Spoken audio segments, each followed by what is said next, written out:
Finalmente saiu o capítulo 87, cato eu mais uma vez para trazer a análise mensal e padrão do canal. Esse capítulo foi recheado de porradaria de revelações de bastante coisas a se comentar quanto ao power scaling do mangá e, é claro, muitas curiosidades históricas. Se quiser saber tudo e um pouco mais, fica aí no vídeo, não se esquece de dar like e se inscrever. Além disso, o server do Discord, TikTok e Twitter do canal, tudo aí na descrição. Sem enrolação, o capítulo 87 começa de onde o capítulo 86 terminou. E se no último capítulo tivemos reclamações quanto à falta de luta, esse aqui já começa com tudo, com Okita Souji disparando na direção de Susanoo para desferir o primeiro golpe da 10ª rodada. Um detalhe que achei interessante é o fato da própria torcida da humanidade estar duvidando do Okita. Claro, isso já aconteceu no mangá com outros representantes humanos, mas no caso do Okita, ao menos aqui no Brasil, acho isso bem factível, né? Já que muita gente tem birra com ele. Então o fato do Kondo-san estar basicamente dizendo pro Okita calar a boca de todos que duvidam dele é algo que, espero eu, vai acontecer na sequência da luta. Com isso, nós vemos ali Zeus, Hermes e Ares sentados em um futon tomando um chazinho japonês, o que combina bastante com a temática dessa rodada. Além disso, creio que já nos primeiros capítulos do round 10 está estabelecido quem vão ser os principais comentaristas. Do lado do Okita, o Shinsengumi, os samurais e amigos do Sasaki, além do próprio Sasaki, e Brunilde e Gol, que não comentaram muito, mas vão dar as caras, creio eu. Do lado de Susanoo, por enquanto, temos Zeus, Hermes e Ares, os ferreiros, que eu vou abordar daqui a pouco, e creio que teremos mais algo relacionado ao flashback dele futuramente. Enfim, o combate já se inicia com essa ilustração bem criativa e interessante de como demonstrar ali a área de alcance dos personagens, que é claramente uma curta média distância. E no momento em que as duas áreas se tocam, Okita desaparece em alta velocidade. E aqui vemos uma sequência muito boa de efeitos de velocidade do Okita, conseguindo pular por vários pontos diferentes, desferir diversos golpes e até mesmo desaparecer os olhos do Ares, que, lembrando sempre, era capaz de ver o Meteor Jabs dos Zeus com facilidade. Okita mantém sua velocidade e tenta alguns golpes em Susanoo, mas o deus demonstra uma velocidade de reação e defende os golpes com sua espada embanhada, e então tenta um chute em Okita, que prontamente reage usando a perna do deus como uma espécie de plataforma para pular e desferir outro golpe de cima a baixo, obrigando Susanoo a se manter na defesa. E aqui eu já vou aproveitar para elogiar a coreografia da luta desse capítulo, que está bem interessante. Particularmente eu creio que o fator coreografia em Shumatsu é bem instável dependendo das rodadas. Tem algumas que eu acho muito boas, como a 5ª ou a 7ª rodada, e outras que eu acho bem sem graça, como a 2ª rodada, por exemplo. Esse capítulo ainda não me faz achar a coreografia do 10º round no meu top de preferíveis nesse quesito, até porque a gente só teve um capítulo de luta até agora, né? Mas já é um ótimo início que demonstra que de fato vai ser uma batalha de técnicas de espadas, não de golpes rápidos pra lá e pra cá e um spam aleatório sendo jogado pra todo lado. Frente à habilidade técnica de combate do Okita, Susanoo elogia o Tenen Hishin Ryu como mais forte quando o assunto é combate.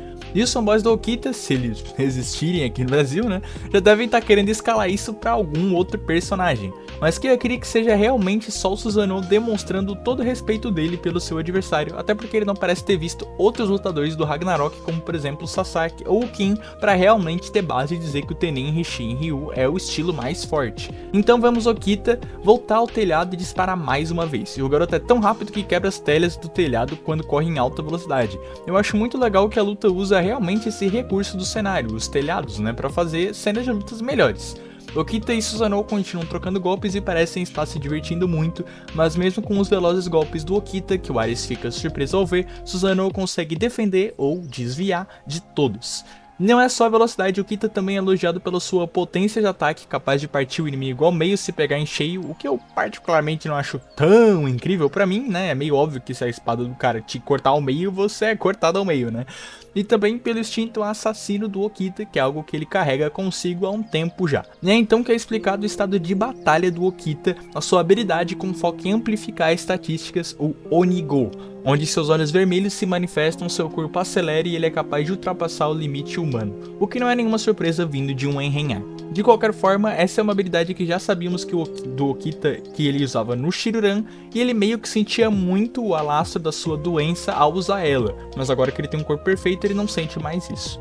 Porém, o próprio capítulo diz que esse Onigo queima a vida do Okita, então eu creio que no final da luta, ali pra reta final, o corpo do Okita vai começar a ceder bastante frente ao uso excessivo desse Onigo. Esse recurso de técnica que cobra um peso no corpo do usuário é um recurso bastante utilizado em Shumatsu para criar tensão, e acho que esse vai ser o caso de novo, como por exemplo foi com o Raiden.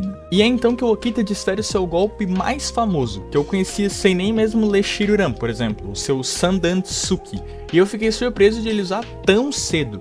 Que eu saiba, meio que agora ele usou todos os recursos conhecidos dele, no caso o que ele usa em Shiruran, né? Pelo menos que eu ouvi falar. Se você sabe alguma carta na manga que o Okita tem e ainda não usou, comenta aí embaixo. E com o seu Sandan Tsuki, ou estocada em 3 estágios, a terceira estocada parte a bainha da espada de Susanoo, o que é um feito e tanto. Eu não acredito que quebrar a bainha seja um feito no mesmo nível que quebrar uma arma divina em si, que nem outros personagens do verso já conseguiram fazer, como Thor, Poseidon, Rajun ou Kim, por exemplo, mas já é um feito interessante de velocidade de ataque e potência de ataque, que parecem ser os principais stats por agora do Okita, juntamente com a sua velocidade de movimento. Com a bainha quebrada, Susanoo revela sua Amenomurakumo no Tsurugi. Não sabe o que cacetes é uma Amenomurakumo no Tsurugi? Eu sugiro você ver o vídeo de análise aqui no canal, o último vídeo de análise de capítulo, onde eu explico mais sobre essa Amenomurakumo no Tsurugi e também a Tsukumo no Tsurugi.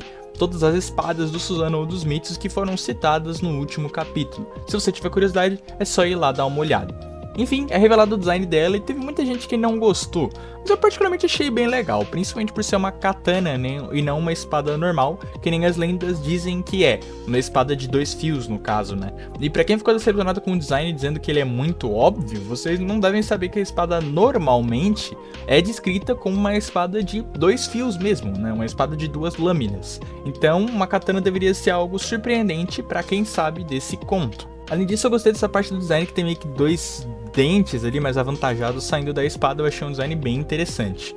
De qualquer forma, sua Amenomurakumo no Tsurugi é dita como um dos tesouros sagrados supremos dos céus, o que é bem interessante, já coloca ela ali numa elite dentre os itens divinos do mangá. Mas vai ter uma outra situação ainda mais interessante depois. Os próprios humanos ficam confusos quanto à aparência da espada e quem aparece para explicar são os seus ferreiros.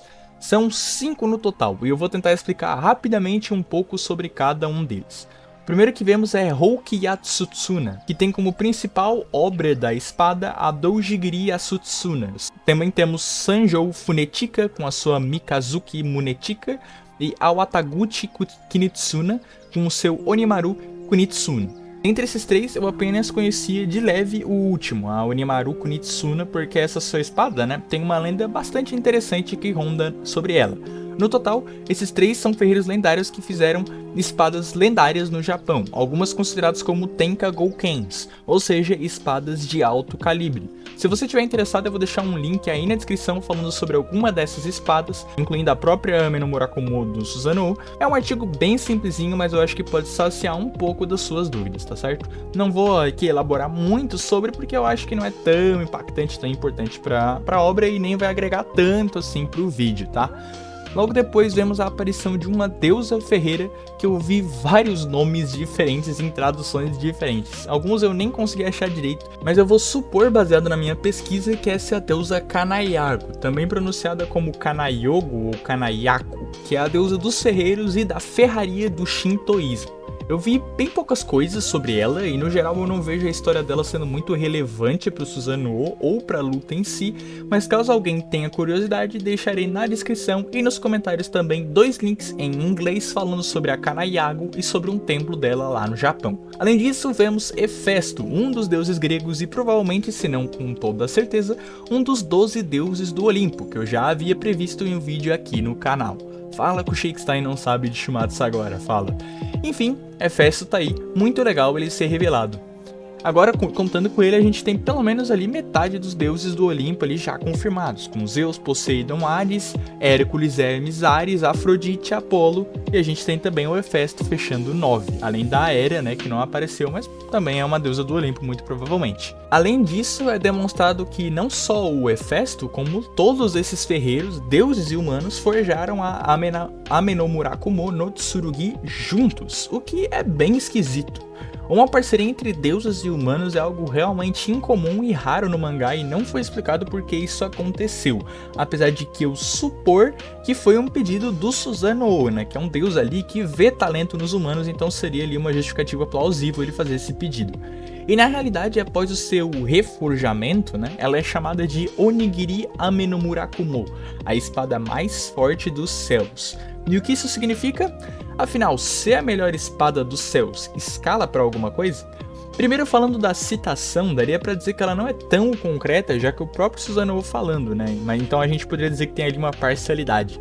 Mas tem a fala dos ferreiros dizendo que, de fato, essa é a melhor espada dos céus. E essa citação pode implicar em uma loucura muito interessante que coloca Susanoo como um dos personagens mais fortes do verso logo de cara, mas isso depende da sua interpretação da citação. Primeiro temos que entender que a citação, no geral, dita pelo Susanoo, é que essa Onigiri Amenomurakumo é a espada mais forte dos céus. E justamente por isso eu acho que não entra Volundes nessa conta, pois querendo ou não, elas não são armas divinas do céu. Claro, elas são formadas no céu, né, ali no Ragnarok, mas elas não são de fato espadas do céu. No geral, eu vejo essas citações que envolvem algo do céu ser realmente mais entre os deuses do céu. Se você quiser considerar Volundes, saiba que isso implica que a Onigiri de Susanoo é então mais forte que a Mono Hoshizau do Sasaki, assim como a sua Revolunde, mais forte que a Goujin Sword do Kin e mais forte que a Espada Nirvana Zero do Buda, que é dita pela Brunilde como a arma divina mais poderosa. Ou seja, a Onigiri de Susanoo se tornaria sim a arma divina mais poderosa dos céus, o que por enquanto eu acho que é um exagero determinar. Por isso, seguindo a minha linha de interpretação e pegando as espadas que se encaixam ali na minha interpretação, temos que ver as espadas que são usadas por deuses no céu, no Ragnarok, né? Eu não vou contar a espada bucha do Ares, né? Temos então poucos exemplos, basicamente e somente a Vajra Sword do Buda que vem do seu cajado dos seus reinos. E talvez ali as lâminas duplas do Zero, mas eu não vejo isso muito como uma espada.